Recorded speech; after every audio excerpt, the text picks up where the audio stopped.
Davis, and my mother, Sylvia Davis. Um, and we have been here for almost 30 years. This will be our 30th year of celebrating African centered education, teaching our youngins to know who they are and elevate themselves and understand what their purpose is on this here planet. Um, and what are they here to do? So, um, today I wanted to celebrate Hoodoo Heritage Month. Hoodoo. So, I'm going to talk about hoodoo, of course, through an academic lens and the differences between hoodoo, voodoo, and vodou. And so here it is. What is Hoodoo Heritage Month? And so Hoodoo Heritage Month was coined by Mama Roo and the Dekanga Collective of Chicago, Illinois. Hoodoo Heritage Month is observed yearly during the month of October. The month long celebration is complete with hoodoo holy days, calendars of suggested activities, and community events to celebrate the lineage of the hoodoo religion, its history, and its contemporary practitioners. And so I believe this started in this hoodoo. Excuse me, Heritage Month started in 2017 because it says 2017 to 2024, all white rights reserved. And so many people do know, have heard the term hoodoo, but we don't really know what it is. A lot of us don't. But what's interesting is that most of our ancestors practiced some form of it.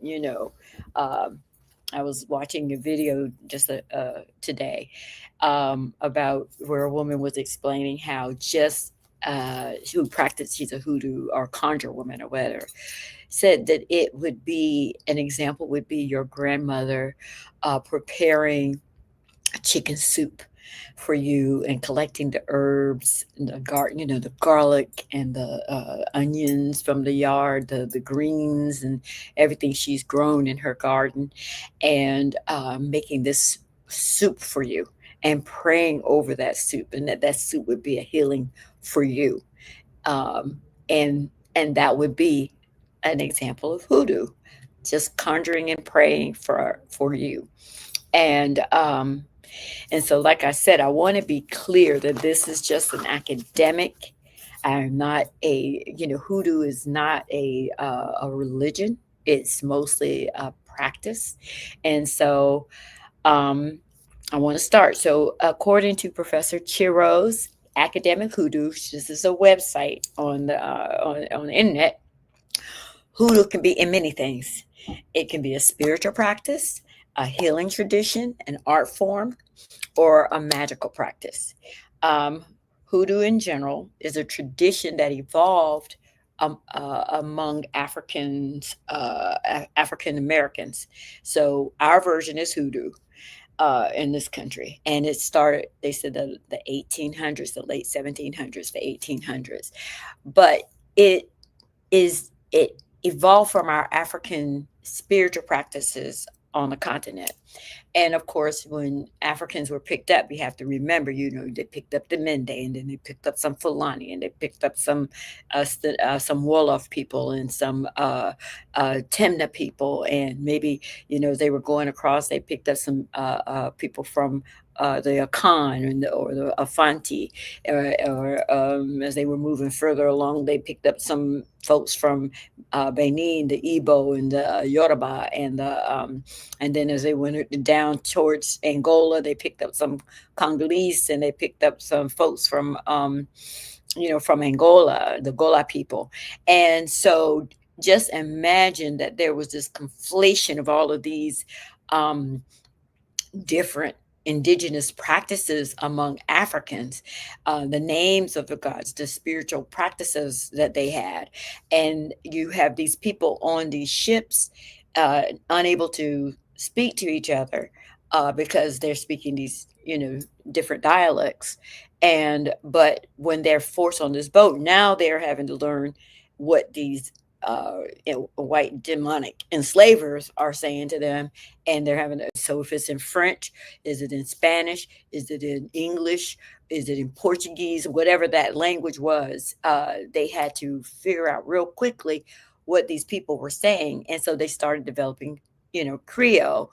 And once they began to be able to converse with each other, they began to also share their own spiritual practices. And the only thing that may have been consistent was the veneration of ancestors. They all believed in God. We know our ancestors believed in God. They practiced their own. They had a name for God, be it Chakwu or Oludumare or whatever.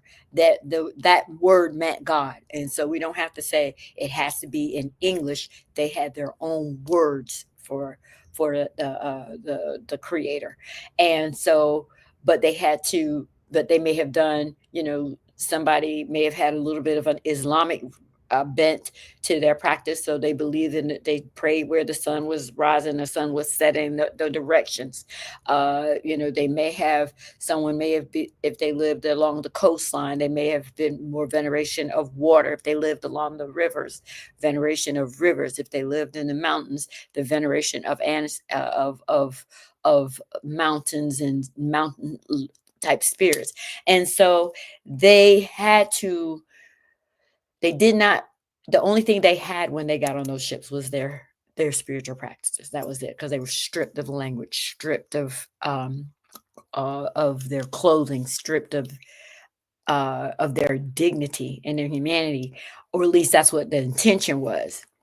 But they still determined through their own determination, those who survived, and they said it was only one third of the Africans. So when we say 12 million were brought here, that means that there were actually 36 million, and 24 million probably were the ones that died.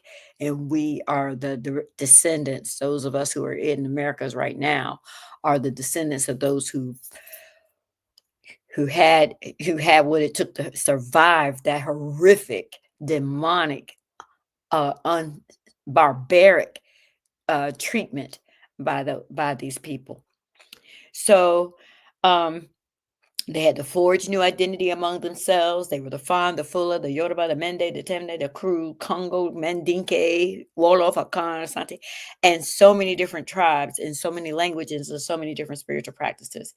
And so they took that American English, or that French, or that Spanish or whatever, and created their own patois or their own Creole, taking that or broken English, as they would say, and then they put that what is it, that rhythm and cadence of the African tongue on it.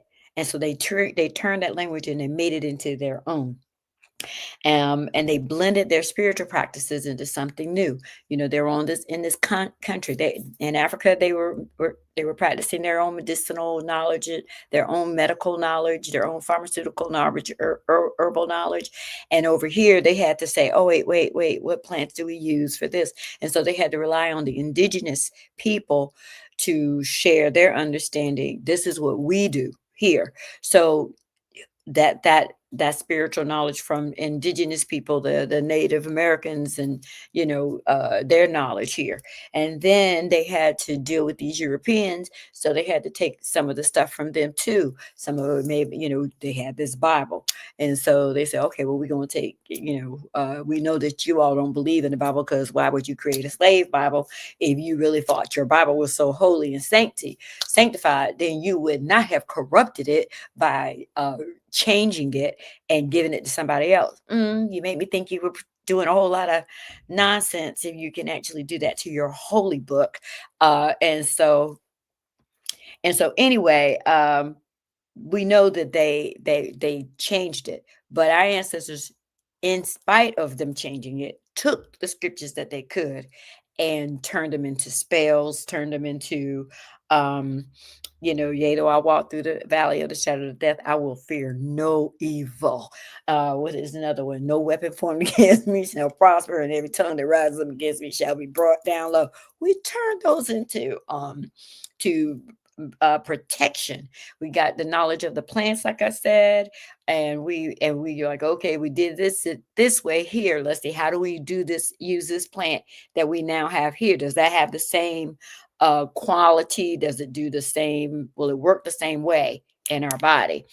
Um, and we needed to do that because we need to be able to heal ourselves in those cabins. We needed to protect ourselves from these folks, and a lot of times they don't want to tell you about all the ways that we took care of ourselves and protected ourselves. And one of the reasons why the plantation owners were so alarmed is because they knew that this stuff was working. Um, Folks were doing whatever they had to do. There was a whole lot of death going on in them plantations. These plantation owners, they don't want you to know the stories, but we were doing what we needed to do um, to these people to protect ourselves. And so, yes, there was violence committed against us, but we were also repaying violence and all this turn the other cheek stuff. No, we were not. A lot of us were not doing that. And so that's the reason why they were forcing us to practice Christianity, it's taking all these slave Bible terms and, serving your master. They took out Moses because they didn't want us, and we still found about Moses and then made a whole song about Moses, go down Moses, way down in Egypt land. And go down Moses was actually banned. It was a book. I didn't know that it was illegal to sing that song.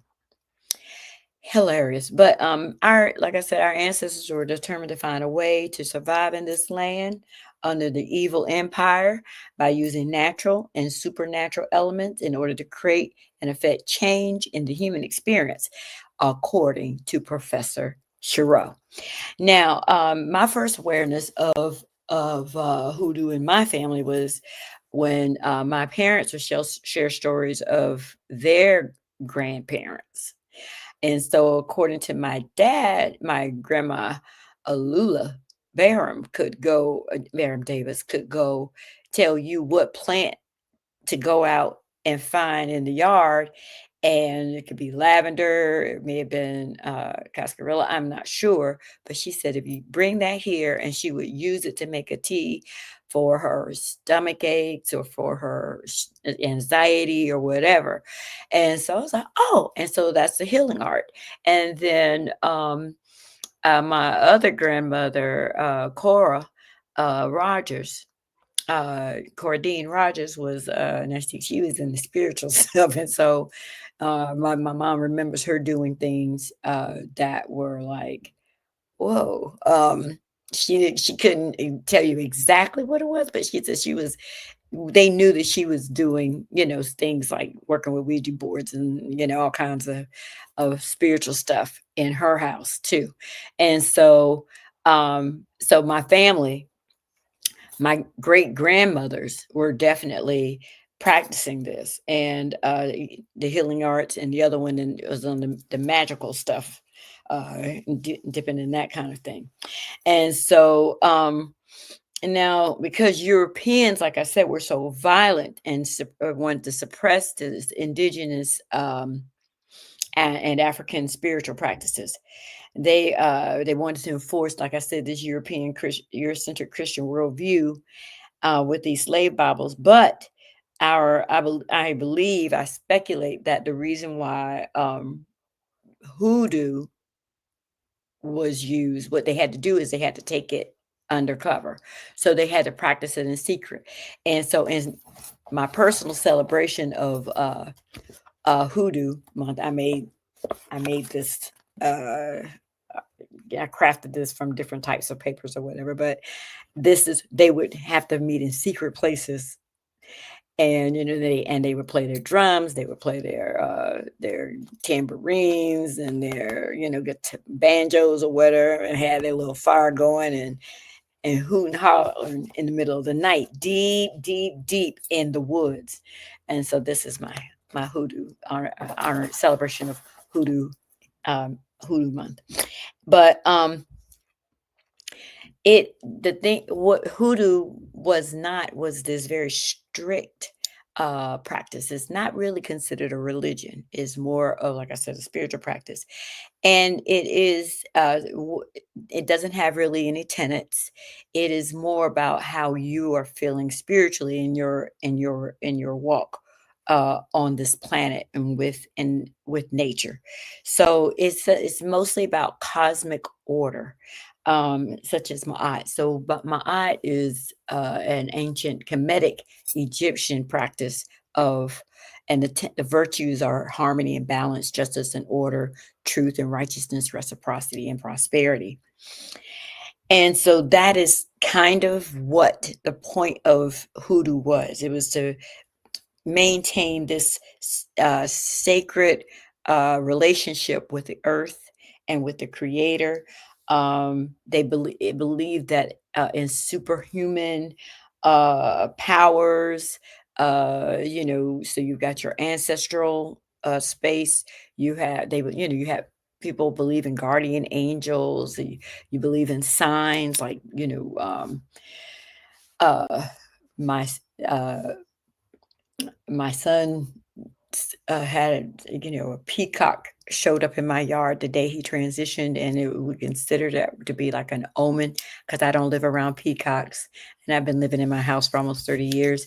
And if I include my mama's house on this street, we've been here for about 50 years, and we have never seen a peacock before. And so that showed up the morning that of his transition. And so we know that there are these different signs and these different unusual circumstances that we or experiences that we have that we believe are related to, the spirit is trying to tell us something or reveal something to us. And you have the ancestral plane, you have the angels, and you have the orishas, forces of nature, forces and power that are going on, that we can't always see. And so it's a spiritual practice originated with enslaved Africans, but encompasses traditions from, like I said, the Native Americans, the Africans, the Europeans. It pulls into Christianity, Islam, and Asian influences as well. There is no pope, there's no imam, there's no high priest, or any kind of religious dignitary. But how is that different from voodoo? Is hoodoo, you have voodoo and vodou. And so voodoo um, is an organized religious practice that is based on African spirituality. So ours is based, hoodoo is based on African spirituality, but voodoo is closer to what to Ifa or Yoruba. Um, the word voodoo comes from the Fangbe language of people from Benin, Togo, and Nigeria, and their religious beliefs or practices of these people emerged as a compilation of their beliefs on plantations in the Caribbean and the Americas. Now, voodoo is mostly practiced in Louisiana. And they said that voodoo started in the at like the 1800s, the late 1700s, and the early 1800s. But I want to go back to voodoo, and then I'll come back out voodoo, VODOU, and go back to voodoo, which is VOODOO. Vodou is Haitian. This one started, they said, like the 1600s, 1500s. I think it's 1500s to the present. And we have to remember those islands were the first places colonized. It was the French and the Spanish, no, Portuguese, the Spanish, and then the French.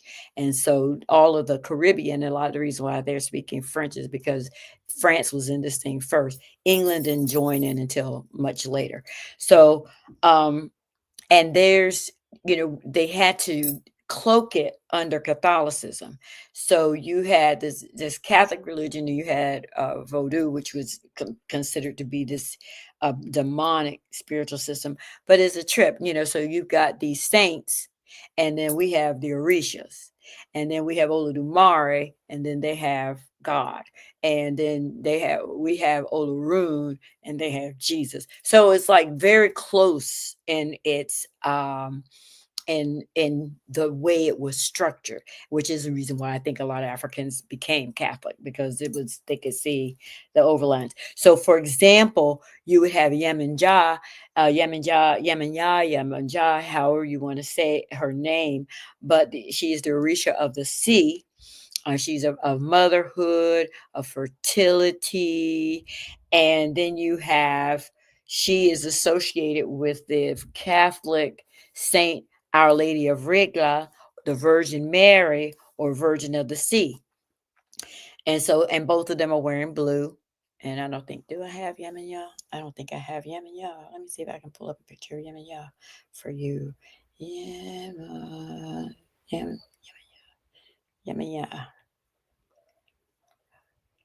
Oh, wait, no, not that one. Yemen Yah.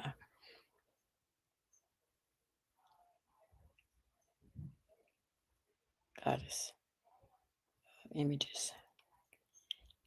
So this is Yemen Yah. And she's also considered to be like a mermaid in some places. And then you have Mama Wata also.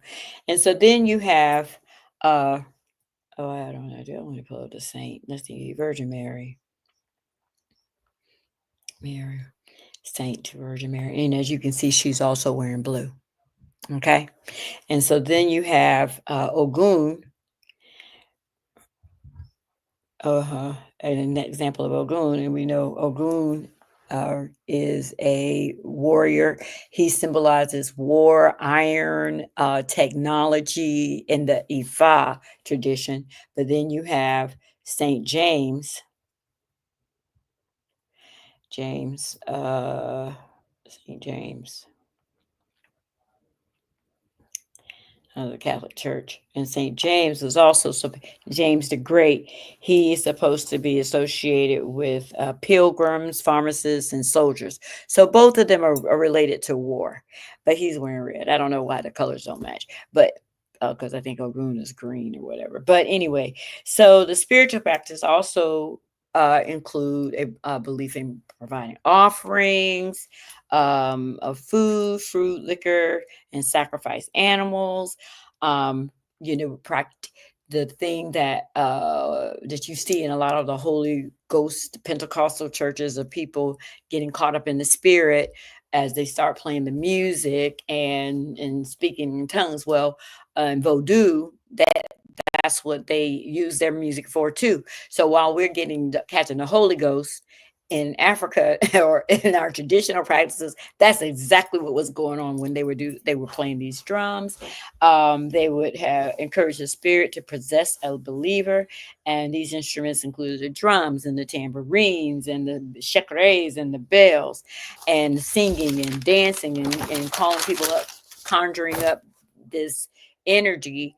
Conjuring meaning that you're requesting someone to come, you're invoking someone's name, you're asking for help. And so this is something that we were doing that is an African tradition that we still see in a lot of the Pentecostal churches. And in Haiti, it was, under the guise of, well, cloaked by the Catholic Church, but in our current practice, or in Africa, it was just Ifa, or it was whatever the other African traditions, which are all ancestral, all have an ancestral, um, an ancestral practice, revering ancestors. So now voodoo is a centralized in New Orleans, Louisiana, and this is Voodoo. And Africans who were brought to that area also a lot of them were brought in from Haiti. And they were brought in from Haiti because Haiti was going through that revolution. I think that they got their freedom in 1802. So in the late 1700s, you had this war going on in Haiti, and you had a lot of disruption on the other Caribbean islands in that area too. So what happened is that the way that America got Louisiana, the whole territory, was because, um, you know, Thomas, pedophile Jefferson, he was a pedophile because he had a 14-year-old girl named Sally Hemings that he got pregnant. He took that black girl to France so he could, anyway. And so she ended up having a baby, with this 40-year-old pedophile. Oh, sounds like American history. Anyway, so Thomas pedophile Jefferson uh, had an opportunity to buy the Louisiana area from uh, Napoleon, because Napoleon had bankrupted France.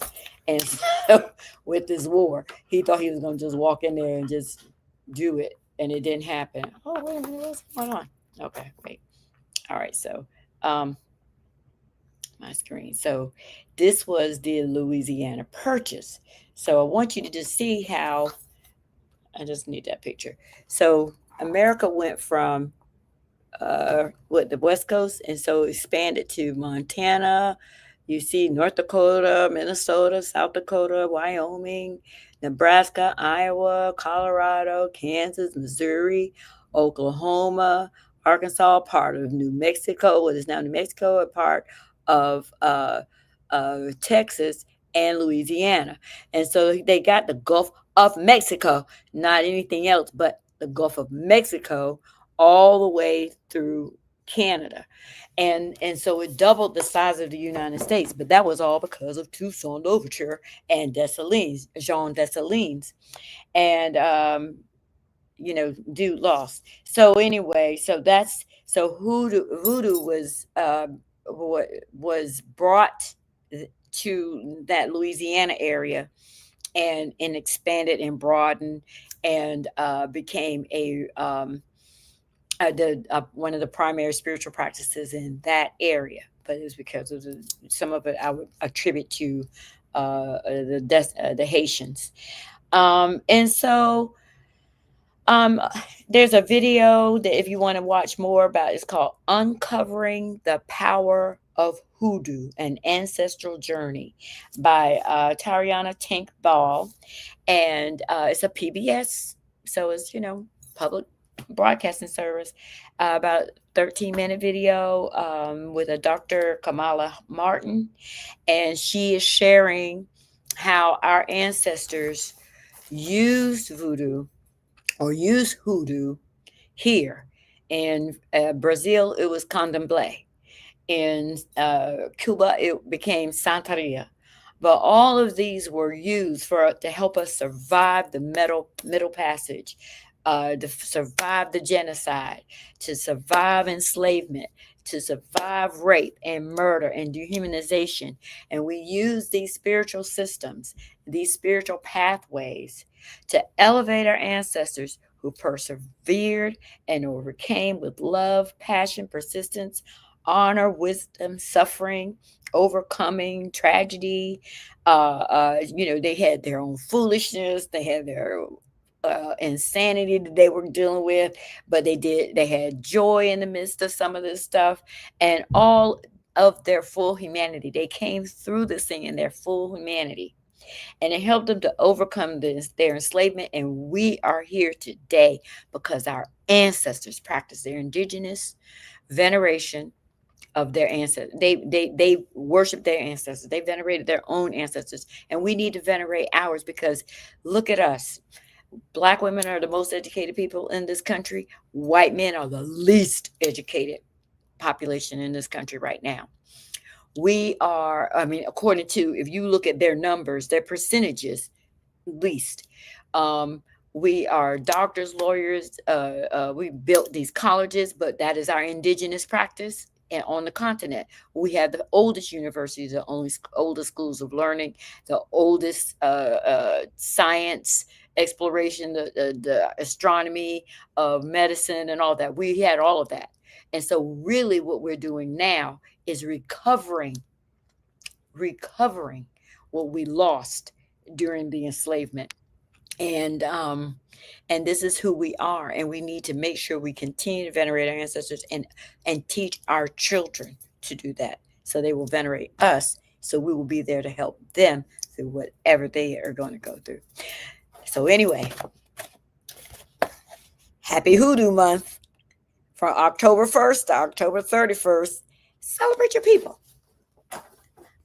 Amen. Ashe. If you're talking, they will hear you. We all want our kids to grow up safe and healthy, so we show them how. And we tell them with honest conversations that let them know what we expect. Not just one time, but every chance we get. That's especially important when it comes to alcohol and other drugs. Kids not only need to know the dangers and how to avoid them, they need to hear it often from you. And when it comes to pain medications, opioids, they need to know that they should never be taken without a prescription and never shared with friends or family. It's dangerous and illegal. So talk with your kids and guide them through the challenges of growing up safe and healthy. Because when you talk, they hear you. For more information about talking with your kids about underage use of alcohol and other drugs, visit underagedrinking.samhsa.gov. So talk, they hear you. You can do it if you try. I'm a St. Sya student. Of course I walk into the sound of drums. I'm a St. Sya student. Of course I know my mom.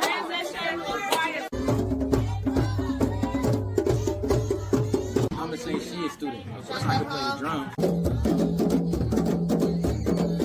I'm a St. Sya student. Of course I can work with my hands. I'm a St. Sya student.